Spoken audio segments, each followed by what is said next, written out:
نقش معلم رو بازی کن. فرض کن چند تا دانش آموز روبروت نشستن و بهشون توضیح بده. با خودت صحبت کن. چند تا عروسک بذار جلوت. هر کاری میتونی بکنی و نقش معلم رو بازی کن. چون که خیلی کمک کننده است. چون شما خودتون رو تصور میکنید به عنوان یک معلم زبان. هدف گذاری 3 ماهه بذار. مشخص کن در 3 ماه آینده به چه سطحی مثل A2 میخوای برسی و چه توانایی داشته باشی.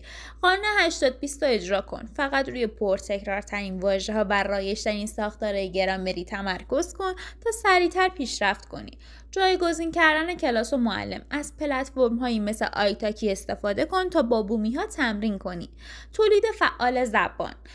هر شب چند جمله بنویس یا با تمرین سایه‌زنی تلفظ و روانی گفتارتو تقویت کن. زبان موبایل و مرورگرتو تغییر بده و محتوای سرگرم کننده به زبان هدف یعنی انگلیسی، چینی، آلمانی یا هر چیزی که هست مصرف کن. برنامه روزانه بذار برای خودت. صبح واژه ها رو مرور کن، ظهر یا از پادکست گوش بده، شب چند جمله بنویس یا با شریک زبانی صحبت کن.